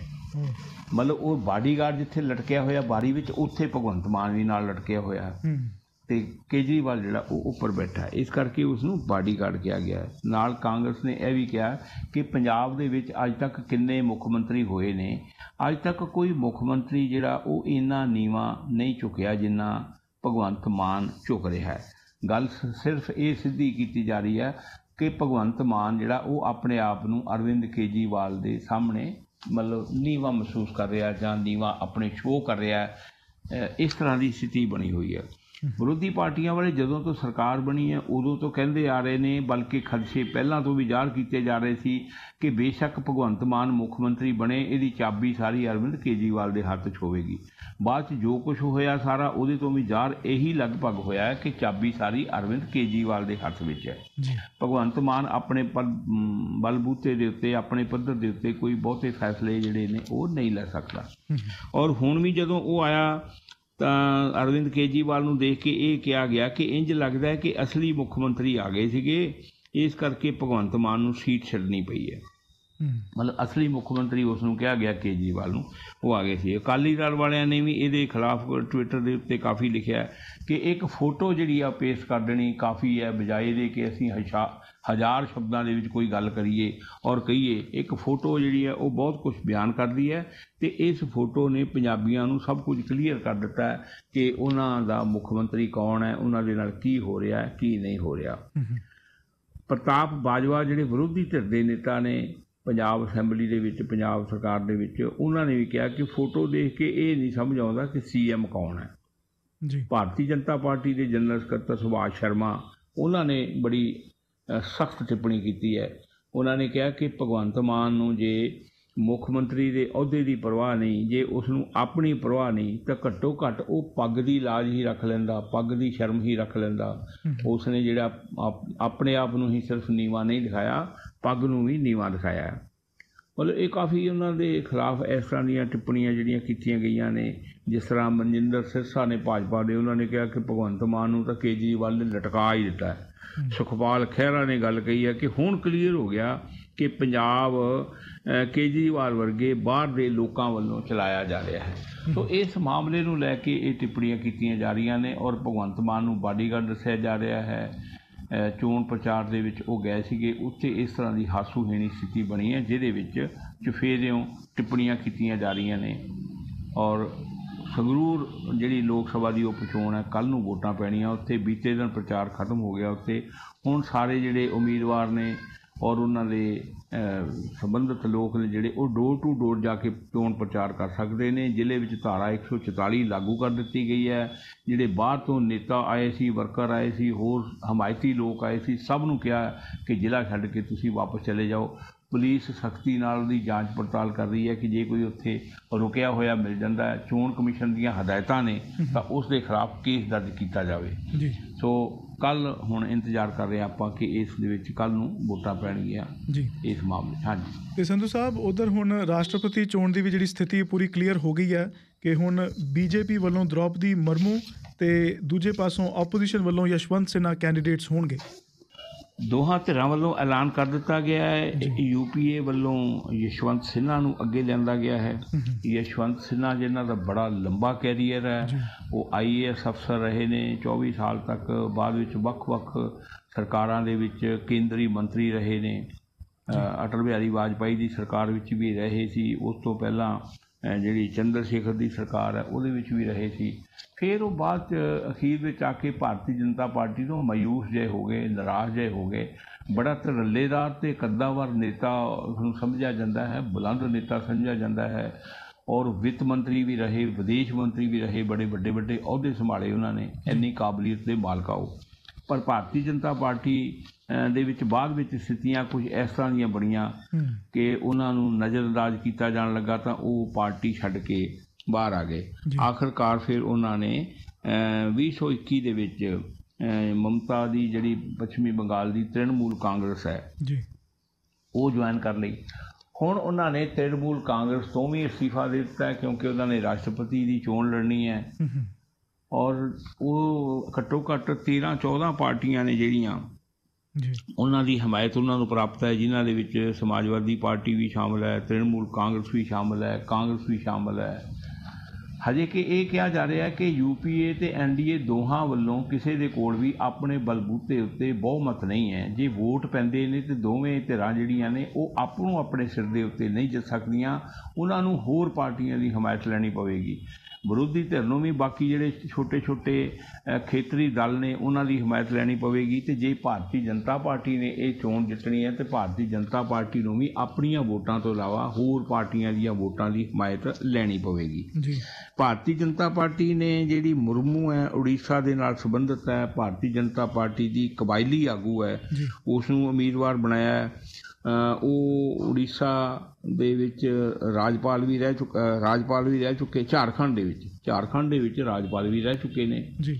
ਔਰ ਇਹ ਪਹਿਲਾ ਮੌਕਾ ਹੋਏਗਾ ਕਿ ਇੱਕ ਕਬਾਇਲੀ ਨੇਤਾ ਜਿਹੜੀ ਹੈ ਉਸ ਨੂੰ ਐਡਾ ਵੱਡਾ ਅਹੁਦਾ ਮਿਲਦਾ ਜੇ ਉਹ ਚੋਣ ਜਿੱਤ ਜਾਂਦੇ ਨੇ ਤਾਂ। ਇਹਦੇ ਵਾਸਤੇ ਨੋਮੀਨੇਸ਼ਨ ਜਿਹੜੀਆਂ ਨੇ ਉਹ 29 ਜੂਨ ਤੱਕ ਹੋਣੀਆਂ ਨੇ। ਔਰ ਉਦੋਂ ਤੱਕ ਇਹ ਜਿਹੜੇ ਦੋਵੇਂ ਜਿਹੜੇ ਉਮੀਦਵਾਰ ਨੇ ਉਹ ਆਪਣੇ ਆਪਣੇ ਕਾਗਜ਼ ਦਾਖਲ ਕਰਨਗੇ। ਹਜੇ ਕਿ ਇਸ ਦੌਰਾਨ ਪ੍ਰਧਾਨ ਮੰਤਰੀ ਨਰਿੰਦਰ ਮੋਦੀ ਵੱਲੋਂ ਸੋਨੀਆ ਗਾਂਧੀ ਨਾਲ ਵੀ ਗੱਲਬਾਤ ਕੀਤੀ ਗਈ ਹੈ, ਮਨਮੋਹਨ ਸਿੰਘ ਨਾਲ ਵੀ ਗੱਲਬਾਤ ਕੀਤੀ ਗਈ ਹੈ, ਔਰ ਉਹਨਾਂ ਨੂੰ ਇਹ ਕਿਹਾ ਗਿਆ ਹੈ ਕਿ ਉਹ ਜਿਹੜਾ ਭਾਰਤੀ ਜਨਤਾ ਪਾਰਟੀ ਦਾ ਉਮੀਦਵਾਰ ਹੈ ਉਸ ਨੂੰ ਹਮਾਇਤ ਦੇਣ। ਉਹਨਾਂ ਕੋਲੋਂ ਹਮਾਇਤ ਦੀ ਮੰਗ ਕੀਤੀ ਗਈ ਹੈ। ਹਾਲਾਂਕਿ ਸੰਭਵ ਨਹੀਂ ਹੈ, ਪਰ ਇਹ ਇੱਕ ਰਸਮ ਹੀ ਹੁੰਦੀ ਹੈ, ਕਹਿਣਾ ਵੀ ਬਣਦਾ ਹੈ ਪ੍ਰਧਾਨ ਮੰਤਰੀ ਦਾ। ਬਾਕੀ ਧਿਰਾਂ ਨੂੰ ਵੀ ਸ਼ਾਇਦ ਉਹਨਾਂ ਨੇ ਕਿਹਾ ਹੋਵੇਗਾ ਕਿ ਸਾਰੀਆਂ ਪਾਰਟੀਆਂ ਜਿਹੜੀਆਂ ਉਹ ਇਸ ਨੂੰ ਹਮਾਇਤ ਦੇਣ। ਵੈਸੇ ਗੱਲ ਇਹ ਚੰਗੀ ਵੀ ਹੁੰਦੀ ਹੈ ਕਿ ਰਾਸ਼ਟਰਪਤੀ ਦਾ ਅਹੁਦਾ ਜਿਹੜਾ ਹੈ ਉਹਦੇ ਵਾਸਤੇ ਜੇ ਦੇਸ਼ ਦੀ ਸਰਬਸੰਮਤੀ ਬਣ ਜਾਵੇ ਤਾਂ ਉਹ ਜ਼ਿਆਦਾ ਵਧੀਆ ਗੱਲ ਹੁੰਦੀ ਹੈ। ਪਰ ਇਸ ਮੌਕੇ 'ਤੇ ਲੱਗਦਾ ਨਹੀਂ ਹੈ। ਜੇ ਸਰਬਸੰਮਤੀ ਨਹੀਂ ਹੁੰਦੀ, ਇਹ ਦੋਵੇਂ ਉਮੀਦਵਾਰ ਇੱਕ ਦੂਜੇ ਦੇ ਆਹਮੋ ਸਾਹਮਣੇ ਡਟੇ ਰਹਿੰਦੇ ਨੇ, ਤਾਂ ਫਿਰ 18 ਜੁਲਾਈ ਨੂੰ ਇਹਦੀਆਂ ਵੋਟਾਂ ਪੈਣਗੀਆਂ ਅਤੇ 21 ਜੁਲਾਈ ਨੂੰ ਇਸ ਦਾ ਨਤੀਜੇ ਜਿਹੜੇ ਆ ਉਹ ਐਲਾਨੇ ਜਾਣਗੇ। ਰਾਸ਼ਟਰਪਤੀ ਨਵਾਂ ਜਿਹੜਾ ਉਸ ਨੂੰ ਐਲਾਨਿਆ ਜਾਵੇਗਾ, ਕਿਉਂਕਿ ਪਹਿਲੇ ਜਿਹੜੇ ਰਾਸ਼ਟਰਪਤੀ ਨੇ ਰਾਮਨਾਥ ਕੋਵਿੰਦ, ਉਹਨਾਂ ਨੇ 24 ਜੁਲਾਈ ਨੂੰ ਉਹਨਾਂ ਦੀ ਮਿਆਦ ਪੂਰੀ ਹੋ ਜਾਣੀ ਹੈ, ਅਹੁਦਾ ਛੱਡ ਦੇਣਾ ਉਹਨਾਂ ਨੇ। ਔਰ ਇਸ ਤਰ੍ਹਾਂ ਦੀ ਵਿਵਸਥਾ ਹੈ ਭਾਰਤੀ ਸੰਵਿਧਾਨ ਦੇ ਵਿੱਚ ਕਿ ਰਾਸ਼ਟਰਪਤੀ ਦਾ ਜਿਹੜਾ ਅਹੁਦੇ ਦਾ ਸਮਾਂ ਮੁਕੰਮਲ ਹੋਣ ਤੋਂ ਪਹਿਲਾਂ ਨਵੇਂ ਰਾਸ਼ਟਰਪਤੀ ਦੀ ਚੋਣ ਕਰ ਲਈ ਜਾਣੀ ਹੈ। ਔਰ ਯਸ਼ਵੰਤ ਸਿਨਹਾ ਦੇ ਨਾਂ ਦੇ ਉੱਤੇ ਇਸ ਕਰਕੇ ਵਿਰੋਧੀ ਧਿਰ ਦੀ ਸਹਿਮਤੀ ਬਣ ਗਈ, ਕਿਉਂਕਿ ਬਾਕੀ ਕੋਈ ਵੀ ਨਾਂ ਜਿਹੜਾ ਹੋਰ ਆ ਉਹ ਸਾਹਮਣੇ ਨਹੀਂ ਆਇਆ।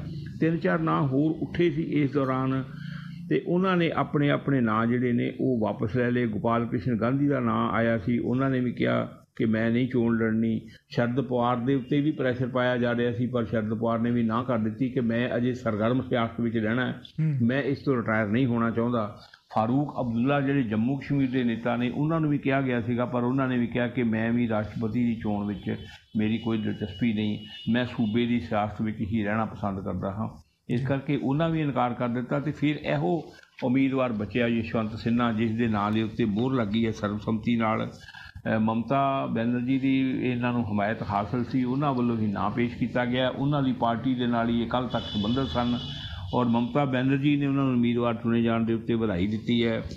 ਜਿਹੜੇ TMC ਦੇ ਜਨਰਲ ਸੈਕਟਰੀ ਨੇ ਬੈਨਰਜੀ, ਉਹਨਾਂ ਨੇ ਵੀ ਵਧਾਈ ਦਿੱਤੀ ਹੈ। ਦੂਜੇ ਪਾਸੇ ਭਾਰਤੀ ਜਨਤਾ ਪਾਰਟੀ ਅਤੇ ਉਸਦੇ ਸਾਥੀਆਂ ਵੱਲੋਂ ਜਿਹੜੀ ਦ੍ਰੌਪਦੀ ਮੁਰਮੂ ਹੈ ਉਸ ਨੂੰ ਉਮੀਦਵਾਰ ਬਣਨ ਦੇ ਉੱਤੇ ਵਧਾਈਆਂ ਦਿੱਤੀਆਂ ਗਈਆਂ ਨੇ। ਸੋ ਹੁਣ ਆਪਾਂ ਦੇਖਦੇ ਹਾਂ ਕਿ ਭਵਿੱਖ ਵਿੱਚ ਇਹਨਾਂ ਦਾ ਸਹਿਮਤੀ ਬਣਦੀ ਹੈ ਕਿ ਚੋਣਾਂ ਹੁੰਦੀਆਂ ਅਤੇ ਰਾਸ਼ਟਰਪਤੀ ਦੀ ਕੁਰਸੀ ਤੱਕ ਕੌਣ ਪੁੱਜਦਾ ਹੈ। ਜੀ ਸੰਧੂ ਸਾਹਿਬ, ਕੁੰਵਰ ਵਿਜੇ ਪ੍ਰਤਾਪ ਦਾ ਕਹਿਣਾ ਵੀ ਬੇਅਦਬੀ ਕਾਂਡ ਵਿੱਚ ਸਬੂਤ ਹੋਣ ਦੇ ਬਾਵਜੂਦ ਬਾਦਲਾਂ ਨੂੰ ਬਚਾਇਆ ਗਿਆ। ਕੁੰਵਰ ਵਿਜੇ ਪ੍ਰਤਾਪ ਕਿਉਂਕਿ ਆਮ ਆਦਮੀ ਪਾਰਟੀ ਵੱਲੋਂ ਅੰਮ੍ਰਿਤਸਰ ਤੋਂ ਵਿਧਾਇਕ ਚੁਣੇ ਗਏ ਨੇ, ਉਹ ਵੀ ਸੰਗਰੂਰ ਜਿਹੜੀ ਜ਼ਿਮਨੀ ਚੋਣ ਹੋ ਰਹੀ ਹੈ ਉਹਦੇ ਵਿੱਚ ਪਾਰਟੀ ਵੱਲੋਂ ਪ੍ਰਚਾਰ ਕਰਨ ਲਈ ਗਏ ਸੀ ਔਰ ਉੱਥੇ ਉਹਨਾਂ ਨੇ ਕੁਝ ਥਾਵਾਂ ਦੇ ਉੱਤੇ ਪਬਲਿਕ ਮੀਟਿੰਗਾਂ ਨੂੰ ਸੰਬੋਧਨ ਕੀਤਾ। ਪਬਲਿਕ ਮੀਟਿੰਗਾਂ ਨੂੰ ਸੰਬੋਧਨ ਕਰਦਿਆਂ ਹੋਇਆਂ ਉਹਨਾਂ ਨੇ ਇਸ ਗੱਲ ਦਾ ਖੁਲਾਸਾ ਕੀਤਾ ਹੈ, ਕੁੰਵਰ ਵਿਜੇ ਪ੍ਰਤਾਪ ਹੋਣਾ ਨੇ, ਜਿਹੜੇ ਕਿ ਸਾਬਕਾ IG ਵੀ ਨੇ। ਉਹਨਾਂ ਨੇ ਕਿਹਾ ਕਿ ਬਰਗਾੜੀ ਕਲਾਂ ਜਿਹੜਾ ਕਾਂਡ ਹੋਇਆ ਸੀ, ਬਹਿਬਲ ਕਲਾਂ ਕਾਂਡ ਹੋਇਆ ਸੀ, ਗੋਲੀ ਚੱਲੀ ਸੀ ਜਿੱਥੇ 2 ਲੋਕਾਂ ਦੀ ਮੌਤ ਹੋਈ ਸੀ, ਸ੍ਰੀ ਗੁਰੂ ਗ੍ਰੰਥ ਸਾਹਿਬ ਜੀ ਦੀ ਬੇਅਦਬੀ ਹੋਈ ਸੀ, ਉਹਦੇ ਸੰਬੰਧ ਦੇ ਵਿੱਚ ਉਸ ਮਾਮਲੇ ਦੇ ਵਿੱਚ ਬਹੁਤ ਸਾਰੇ ਸਬੂਤ ਹੋਣ ਦੇ ਬਾਵਜੂਦ ਬਾਦਲਾਂ ਨੂੰ ਬਚਾਇਆ ਗਿਆ। 2015 ਦੇ ਵਿੱਚ ਇਹ ਮਾਮਲਾ ਵਾਪਰਿਆ ਸੀ। ਉਹਨਾਂ ਨੇ ਦੱਸਿਆ ਕਿ 7 ਸਾਲ ਹੋ ਗਏ ਨੇ ਅਤੇ ਨਤੀਜਾ ਹਜੇ ਤੱਕ ਇਹਦਾ 0 ਹੀ ਰਿਹਾ ਹੈ, ਕਿਉਂਕਿ ਕੋਈ ਵੀ ਸਰਕਾਰ ਜਿਹੜੀ ਆ ਉਹ ਇਹ ਨਹੀਂ ਚਾਹੁੰਦੀ ਸੀ ਕਿ ਜਿਹੜੇ ਇਹਦੇ ਵਿੱਚ ਲੋਕ ਸ਼ਾਮਲ ਨੇ ਉਹਨਾਂ ਨੂੰ ਹੱਥ ਪਾਇਆ ਜਾਵੇ, ਕਿਉਂਕਿ ਉਹ ਸਾਰੇ ਅਸਲ ਸੂਖ ਵਾਲੇ ਸੀ, ਵੱਡੀ ਪਹੁੰਚ ਵਾਲੇ ਸੀ। ਕਿਸੇ ਨੇ ਇਸ ਤਰ੍ਹਾਂ ਦਾ ਰਿਸਕ ਜਿਹੜਾ ਉਹ ਲਿਆ ਹੀ ਨਹੀਂ ਅਤੇ ਨਾ ਹੀ ਉਹਨਾਂ ਨੂੰ ਹੱਥ ਪਾਇਆ ਗਿਆ। ਜੀ ਕੁੰਵਰ ਵਿਜੇ ਪ੍ਰਤਾਪ ਹੋਰਾਂ ਨੇ ਦੱਸਿਆ ਕਿ ਮੇਰੇ ਸਮੇਤ ਇੱਕ 5 ਮੈਂਬਰੀ ਸਪੈਸ਼ਲ ਇਨਵੈਸਟੀਗੇਸ਼ਨ ਟੀਮ ਬਣਾਈ ਗਈ ਸੀ, ਜਿਹਦੇ ਵਿੱਚ ਮੈਂ ਵੀ ਸ਼ਾਮਲ ਸੀ ਅਤੇ 4 ਮੈਂਬਰ ਹੋਰ ਵੀ ਸਨ। ਜਿਹੜੇ ਬਾਕੀ ਦੇ 4 ਮੈਂਬਰ ਸੀ ਉਹ ਬਾਦਲਾਂ ਦੇ ਹੱਕ ਵਿੱਚ ਬੈਠ ਗਏ। ਰਿਪੋਰਟ ਬਣੀ ਸੀ, ਰਿਪੋਰਟ ਤਿਆਰ ਵੀ ਹੋਈ, ਰਿਪੋਰਟ ਬਾਅਦ 'ਚ ਹਾਈ ਕੋਰਟ 'ਚ ਵੀ ਪਈ ਰਹੀ ਔਰ ਸਰਕਾਰ ਦੇ ਕੋਲ ਵੀ ਆਈ, ਪਰ ਉਹਦੇ ਉੱਤੇ ਕਿਸੇ ਤਰ੍ਹਾਂ ਦੀ ਕੋਈ ਕਾਰਵਾਈ ਨਹੀਂ ਕੀਤੀ ਗਈ। ਕੈਪਟਨ ਅਮਰਿੰਦਰ ਸਿੰਘ ਦੀ ਸਰਕਾਰ ਵੇਲੇ ਇਹਦੇ ਉੱਤੇ ਕਾਫੀ ਹੰਗਾਮਾ ਹੋਇਆ ਸੀ। ਨਵਜੋਤ ਸਿੱਧੂ ਨੇ ਇਸ ਗੱਲ ਦੇ ਉੱਤੇ ਧਿਆਨ ਕੇਂਦਰਿਤ ਕੀਤਾ ਸੀ, ਸਰਕਾਰ ਦਾ ਵੀ ਕਰਵਾਇਆ ਸੀ ਕਿ ਜਦੋਂ ਜਿਹੜੇ ਗੁਨਾਹਗਾਰ ਨੇ ਉਹ ਸਾਡੇ ਸਾਹਮਣੇ ਬੈਠੇ ਨੇ ਅਤੇ ਫਿਰ ਅਸੀਂ ਉਹਨਾਂ ਨੂੰ ਹੱਥ ਕਿਉਂ ਨਹੀਂ ਪਾਉਂਦੇ। 2-3 ਮਾਮਲਿਆਂ ਦੇ ਵਿੱਚ ਸਿੱਧੂ ਨੇ ਇਸ ਗੱਲ ਦਾ ਜ਼ਿਕਰ ਕੀਤਾ ਸੀ। ਨਸ਼ਿਆਂ ਦੇ ਮਾਮਲੇ ਵਿੱਚ ਉਸਨੇ ਕਿਹਾ ਸੀਗਾ ਕਿ ਦੋਸ਼ੀ ਸਾਡੇ ਸਾਹਮਣੇ ਹਨ, ਅਸੀਂ ਹੱਥ ਨਹੀਂ ਪਾਉਂਦੇ। ਔਰ ਜਿਹੜਾ ਬਰਗਾੜੀ ਕਲਾਂ ਕਾਂਡ ਹੈ ਉਹਦੇ ਵਿੱਚ ਵੀ ਉਸਨੇ ਕਿਹਾ ਸੀਗਾ ਕਿ ਦੋਸ਼ੀ ਸਾਡੇ ਸਾਹਮਣੇ ਨੇ, ਅਸੀਂ ਉਹਨਾਂ ਨੂੰ ਹੱਥ ਕਿਉਂ ਨਹੀਂ ਪਾਉਂਦੇ। ਇਹਦੇ ਉੱਤੇ ਕਾਫੀ ਉਹਨਾਂ ਨੇ ਪ੍ਰਚਾਰ ਕੀਤਾ ਔਰ ਵਿਰੋਧ ਵੀ ਕੀਤਾ ਕੈਪਟਨ ਅਮਰਿੰਦਰ ਸਿੰਘ ਦਾ, ਜਿਹਦੇ ਕਰਕੇ ਆਖਰਕਾਰ ਕੈਪਟਨ ਅਮਰਿੰਦਰ ਸਿੰਘ ਨੂੰ ਆਪਣੀ ਕੁਰਸੀ ਛੱਡਣੀ ਪਈ। ਜੀ ਕੁੰਵਰ ਵਿਜੇ ਪ੍ਰਤਾਪ ਦਾ ਕਹਿਣਾ ਹੈ ਕਿ ਜਿਹੜੀ ਉਸ ਟੀਮ ਨੇ ਜਾਂਚ ਕੀਤੀ ਸੀ ਉਹਦੇ ਵਿੱਚ ਬਾਦਲ ਪਰਿਵਾਰ ਕਸੂਰਵਾਰ ਸਾਬਤ ਹੋਇਆ ਸੀ। ਸਰਦਾਰ ਪ੍ਰਕਾਸ਼ ਸਿੰਘ ਬਾਦਲ ਉਸ ਵੇਲੇ ਮੁੱਖ ਮੰਤਰੀ ਸੀ, ਸੁਖਬੀਰ ਬਾਦਲ ਜਿਹੜੇ ਪਾਰਟੀ ਪ੍ਰਧਾਨ ਵੀ ਸੀ ਅਤੇ ਡਿਪਟੀ ਮੁੱਖ ਮੰਤਰੀ ਵੀ ਸੀ।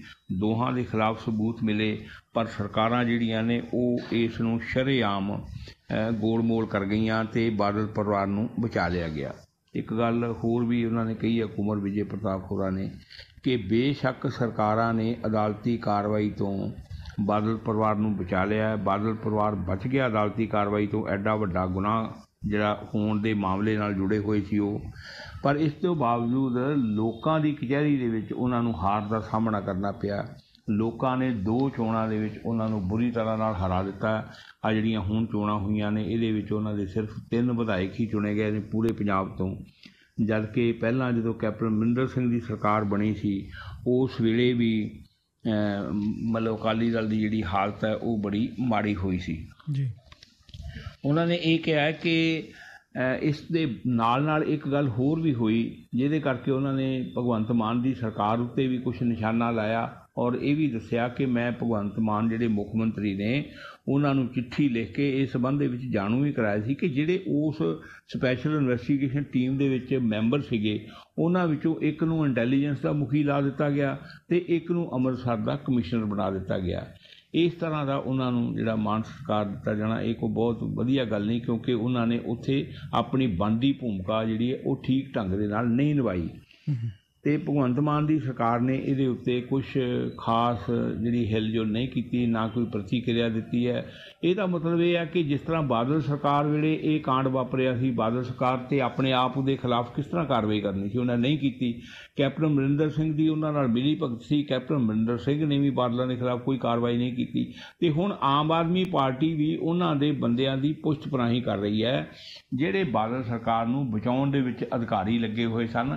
ਅਸਲ ਦੇ ਵਿੱਚ ਸਾਰਾ ਮਾਮਲਾ ਤਾਂ ਅਧਿਕਾਰੀਆਂ ਦੇ ਹੱਥ ਵਿੱਚ ਸੀ, ਰਿਪੋਰਟ ਉਹਨਾਂ ਨੇ ਤਿਆਰ ਕਰਨੀ ਸੀ, ਐਕਸ਼ਨ ਉਹਨਾਂ ਨੇ ਲੈਣਾ ਸੀ, ਕਾਰਵਾਈ ਉਹਨਾਂ ਨੇ ਕਰਨੀ ਸੀ, ਪਰ ਉਸ ਸਾਰੇ ਮਾਮਲੇ ਨੂੰ ਇੱਕ ਤਰ੍ਹਾਂ ਦੇ ਨਾਲ ਨਜ਼ਰਅੰਦਾਜ਼ ਕਰ ਦਿੱਤਾ ਗਿਆ ਔਰ ਭਗਵੰਤ ਮਾਨ ਦੀ ਸਰਕਾਰ ਨੇ ਵੀ ਨਜ਼ਰਅੰਦਾਜ਼ ਕੀਤਾ। ਹੁਣ ਇਸ ਤਰ੍ਹਾਂ ਦੀਆਂ ਗੱਲਾਂ ਉਹ ਸੰਗਰੂਰ ਜਿਮਨੀ ਚੋਣ ਦੇ ਪ੍ਰਚਾਰ ਦੌਰਾਨ ਓਪਨ ਜਿਹੜਾ ਮੰਚ ਹੈ, ਖੁੱਲ੍ਹੇ ਮੰਚ ਤੋਂ ਲੋਕਾਂ ਦੇ ਸਾਹਮਣੇ ਕਰਕੇ ਗਏ ਨੇ ਕੁੰਵਰ ਵਿਜੇ ਪ੍ਰਤਾਪ ਸਿੰਘ। ਪਰ ਇਸ ਕਾਂਡ ਦੇ ਬਾਰੇ ਜਿਹਦੇ ਬਾਰੇ ਕਿਹਾ ਗਿਆ ਸੀ ਆਮ ਆਦਮੀ ਪਾਰਟੀ ਨੇ ਕਿ ਅਸੀਂ 24 ਘੰਟਿਆਂ ਦੇ ਵਿੱਚ ਹੱਲ ਕਰ ਦਿਆਂਗੇ, ਆਮ ਆਦਮੀ ਪਾਰਟੀ ਨੇ ਅਜੇ ਤੱਕ ਇਸ ਮਾਮਲੇ ਵਿੱਚ ਕੋਈ ਜ਼ਰੂਰਤ ਨਹੀਂ ਕੀਤੀ, ਸਿਵਾਏ ਇਹਦੇ ਕਿ ਇੱਕ ਹੋਰ ਜਾਂਚ ਟੀਮ ਬਣਾ ਦਿੱਤੀ ਹੈ ਔਰ ਉਹ ਜਾਂਚ ਟੀਮ ਜਿਹੜੀ ਹੈ ਉਹ ਕਦੋਂ ਜਾਂਚ ਤਿਆਰ ਕਰੇਗੀ, ਕਦੋਂ ਰਿਪੋਰਟ ਦੇਵੇਗੀ, ਕਦੋਂ ਕਾਰਵਾਈ ਹੋਏਗੀ, ਇਹਦੇ ਬਾਰੇ ਕੋਈ ਕੁਝ ਨਹੀਂ ਕਹਿ ਸਕਦਾ। ਉਦੋਂ ਤੱਕ ਸ਼ਾਇਦ ਸਰਕਾਰ ਦੀ ਮਿਆਦ ਫਿਰ ਇਹਦੀ ਵੀ ਪੂਰੀ ਹੋ ਜਾਏਗੀ। ਹਾਂਜੀ। ਤੇ ਸੰਧੂ ਸਾਹਿਬ, ਜਿਹੜਾ ਅਗਨੀਪਥ ਖਿਲਾਫ ਨੌਜਵਾਨਾਂ ਦਾ ਅੰਦੋਲਨ ਚੱਲ ਰਿਹਾ, ਉਹਦੇ ਵਿੱਚ ਹੁਣ ਸੰਯੁਕਤ ਕਿਸਾਨ ਮੋਰਚਾ ਵੀ ਸ਼ਾਮਲ ਹੋ ਗਿਆ ਜੀ। ਸੰਯੁਕਤ ਕਿਸਾਨ ਮੋਰਚੇ ਨੇ ਐਲਾਨ ਕੀਤਾ ਹੋਇਆ 24 ਤਰੀਕ ਨੂੰ ਪਹਿਲਾਂ ਹੀ ਬੰਦ ਕਰਨ ਦਾ, ਥਾਂ ਥਾਂ ਪ੍ਰਦਰਸ਼ਨ ਕਰਨ ਦਾ, ਵਿਖਾਵੇ ਕਰਨ ਦਾ, ਔਰ ਨਾਲ ਇਹ ਵੀ ਕਿਹਾ ਗਿਆ ਕਿ ਜ਼ਿਲ੍ਹਾ ਪੱਧਰ 'ਤੇ, ਤਹਿਸੀਲ ਪੱਧਰ 'ਤੇ, ਬਲਾਕ ਪੱਧਰ ਦੇ ਉੱਤੇ ਜਿਹੜੇ ਮੰਗ ਪੱਤਰ ਨੇ ਉਹ ਦਿੱਤੇ ਜਾਣਗੇ ਰਾਸ਼ਟਰਪਤੀ ਦੇ ਨਾਂ, ਕਿਉਂਕਿ ਉਹ ਸੁਪਰੀਮ ਕਮਾਂਡਰ ਨੇ ਤਿੰਨਾਂ ਫੌਜਾਂ ਦੇ, ਇਸ ਕਰਕੇ ਉਹਨਾਂ ਦੇ ਨਾਮ ਮੰਗ ਪੱਤਰ ਦਿੱਤੇ ਜਾਣਗੇ। ਉਹਨਾਂ ਨੇ ਸਾਰੀਆਂ ਸਹਾਇਕ ਜਥੇਬੰਦੀਆਂ, ਵਿਰੋਧੀ ਧਿਰਾਂ, ਨੌਜਵਾਨਾਂ ਨੂੰ ਕਿਹਾ ਕਿ 24 ਤਰੀਕ ਨੂੰ ਉਹ ਜ਼ੋਰ ਸ਼ੋਰ ਨਾਲ ਇਹਨਾਂ ਪ੍ਰਦਰਸ਼ਨਾਂ ਦੇ ਵਿੱਚ ਪੁੱਜਣ ਤਾਂ ਕਿ ਅਸੀਂ ਆਪਣੀ ਆਵਾਜ਼ ਸਰਕਾਰ ਤੱਕ ਪਹੁੰਚਾ ਸਕੀਏ। ਦੂਜੀ ਗੱਲ ਉਹਨਾਂ ਨੇ ਇਹ ਵੀ ਕਿਹਾ ਕਿ ਸੰਯੁਕਤ ਕਿਸਾਨ ਮੋਰਚੇ ਦੀ ਇੱਕ ਅਹਿਮ ਜਿਹੜੀ ਕੌਮੀ ਮੀਟਿੰਗ ਹੈ ਉਹ 3 ਜੁਲਾਈ ਨੂੰ ਗਾਜ਼ੀਆਬਾਦ ਦੇ ਵਿੱਚ ਬੁਲਾਈ ਗਈ ਹੈ। ਉੱਥੇ ਮੀਟਿੰਗ ਦੇ ਵਿੱਚ ਇਹ ਫੈਸਲਾ ਕੀਤਾ ਜਾਏਗਾ ਕਿ ਅੱਗੇ ਅੰਦੋਲਨ ਜਿਹੜਾ ਇਸ ਨੂੰ ਕਿਸ ਪਾਸੇ ਨੂੰ ਛੇੜਨਾ ਹੈ, ਕਿਉਂਕਿ ਅਗਨੀਪਥ ਸਕੀਮ ਜਿਹੜੀ ਹੈ ਉਹਦੇ ਵਾਪਸ ਹੋਣ ਦੀਆਂ ਸੰਭਾਵਨਾਵਾਂ ਲਗਭਗ ਸਰਕਾਰ ਵਾਲੇ ਪਾਸਿਓਂ ਖਤਮ ਹੋ ਗਈਆਂ ਨੇ।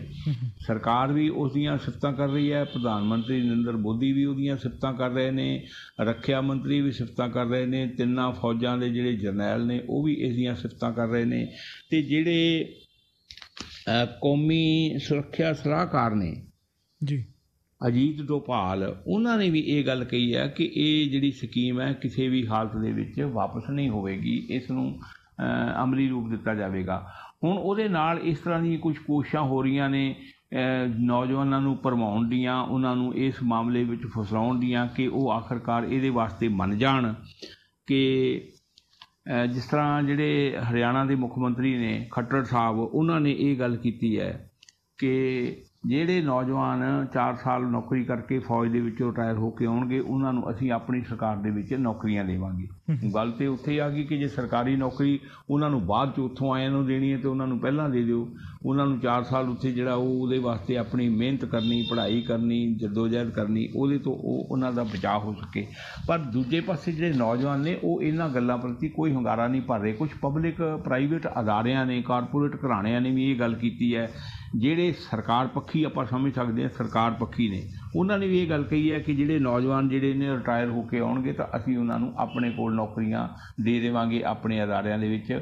ਪਰ ਇਹ ਸਾੜ ਫੂਕ, ਹਿੰਸਾ, ਇਹ ਪ੍ਰਦਰਸ਼ਨ ਜਿਹੜੇ ਨੇ ਉਹ ਬੰਦ ਹੋਣੇ ਚਾਹੀਦੇ ਨੇ। ਇਸ ਦੇ ਬਾਵਜੂਦ ਨੌਜਵਾਨਾਂ ਨੇ ਇਸ ਪ੍ਰਤੀ ਕੋਈ ਹੁੰਗਾਰਾ ਨਹੀਂ ਭਰਿਆ, ਕਿਉਂਕਿ ਜਿਹੜੇ ਨੌਜਵਾਨ ਫੌਜ ਦੇ ਵਿੱਚ ਆਪਣਾ ਕੈਰੀਅਰ ਬਣਾਉਣਾ ਚਾਹੁੰਦੇ ਸੀ, ਉਹਦੇ ਵਿੱਚ ਆਪਣਾ ਭਵਿੱਖ ਬਣਾਉਣਾ ਚਾਹੁੰਦੇ ਸੀ, ਏਅਰ ਫੋਰਸ ਵਿੱਚ, ਨੇਵੀ ਦੇ ਵਿੱਚ, ਆਰਮੀ ਦੇ ਵਿੱਚ, ਉਹਨਾਂ ਨੂੰ ਇਸ ਅਗਨੀਪਥ ਸਕੀਮ ਦੇ ਨਾਲ ਕਾਫੀ ਝਟਕਾ ਲੱਗਾ।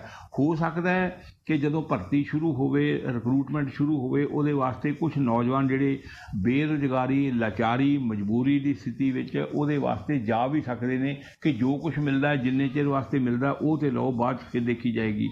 ਪਰ ਕੁੱਲ ਮਿਲਾ ਕੇ ਨੌਜਵਾਨ ਜਿਹੜਾ ਉਹ ਇਸ ਮਾਮਲੇ ਦੇ ਵਿੱਚ ਖੁਸ਼ ਨਹੀਂ। ਹੁਣ ਵਿਰੋਧੀ ਧਿਰ ਨੇ, ਖਾਸ ਕਰਕੇ ਕਾਂਗਰਸ ਪਾਰਟੀ ਨੇ ਔਰ ਤ੍ਰਿਣਮੂਲ ਕਾਂਗਰਸ ਨੇ, ਉਹਨਾਂ ਨੇ ਵੀ ਇਹੀ ਕਿਹਾ ਕਿ ਇਹ ਤਾਂ ਇੰਝ ਲੱਗਦਾ ਜਿਵੇਂ ਆਪਣੀ ਕੋਈ ਹਥਿਆਰਬੰਦ ਜਿਹੜੀ ਹੈ ਟੀਮ, ਉਹ RSS ਦੀ ਟੀਮ ਖੜੀ ਕਰਨਾ ਚਾਹੁੰਦੀ ਹੈ ਸਰਕਾਰ। ਔਰ ਉਹਨਾਂ ਨੇ ਕਿਹਾ ਕਿ ਇਹ ਜਿਹੜੀ ਸਕੀਮ ਹੈ ਦੇਸ਼ ਦੇ ਹਿੱਤ ਵਿੱਚ ਵੀ ਨਹੀਂ ਹੈ, ਫੌਜਾਂ ਦੇ ਹਿੱਤ ਵਿੱਚ ਵੀ ਨਹੀਂ ਹੈ, ਸੁਰੱਖਿਆ ਦੇ ਹਿੱਤ ਵਿੱਚ ਵੀ ਨਹੀਂ ਹੈ। ਇਸ ਕਰਕੇ ਇਸ ਨੂੰ ਰੱਦ ਕਰਨਾ ਚਾਹੀਦਾ। ਇਹਦੇ ਬਾਰੇ ਘੱਟੋ ਘੱਟ ਲੋਕ ਸਭਾ ਦੇ ਵਿੱਚ ਵਿਚਾਰ ਚਰਚਾ ਹੋਣੀ ਚਾਹੀਦੀ ਸੀ। ਦੂਜੀ ਗੱਲ ਹੈ ਕਿ ਨੌਜਵਾਨਾਂ ਨੂੰ ਭਰੋਸੇ ਵਿੱਚ ਲੈਣਾ ਚਾਹੀਦਾ ਸੀ, ਕੌਨਫੀਡੈਂਸ ਹੋ ਜਾਣਾ ਚਾਹੀਦਾ ਸੀ। ਜਿਸ ਦੇਸ਼ ਦਾ ਯੂਥ ਭਟਕ ਜਾਵੇ, ਨਾਰਾਜ਼ ਹੋ ਜਾਵੇ, ਨਿਰਾਸ਼ ਹੋ ਜਾਵੇ, ਮਾਯੂਸ ਹੋ ਜਾਵੇ, ਉਸ ਦੇਸ਼ ਦਾ ਭਵਿੱਖ ਜਿਹੜਾ ਉਹ ਬਹੁਤਾ ਵਧੀਆ, ਪਾਏਦਾਰ, ਮਜ਼ਬੂਤ, ਰੌਸ਼ਨ ਨਹੀਂ ਰਹਿ ਸਕਦਾ। ਇਸ ਕਰਕੇ ਸਰਕਾਰ ਨੂੰ ਅਜੇ ਵੀ ਇਸ ਮਾਮਲੇ ਦੇ ਉੱਤੇ ਵਿਚਾਰ ਕਰਨੀ ਚਾਹੀਦੀ ਹੈ, ਪਰ ਸਰਕਾਰ ਇਸ ਰੌਂ ਦੇ ਵਿੱਚ ਹਰਗਿਜ਼ ਨਹੀਂ ਹੈ ਕਿ ਇਹਦੇ ਉੱਤੇ ਵਿਚਾਰ ਕੀਤੀ ਜਾਵੇ। ਜੀ ਹਾਂਜੀ ਸੰਧੂ ਸਾਹਿਬ, ਇਹ ਸਾਰੀਆਂ ਖਬਰਾਂ ਸਾਡੇ ਨਾਲ ਸਾਂਝੀਆਂ ਕਰਨ ਲਈ ਬਹੁਤ ਧੰਨਵਾਦ ਜੀ। ਕੱਲ੍ਹ ਫਿਰ ਗੱਲਬਾਤ ਹੋਏਗੀ। ਠੀਕ ਹੈ ਵਾਸੂ ਜੀ, ਬਹੁਤ ਬਹੁਤ ਧੰਨਵਾਦ।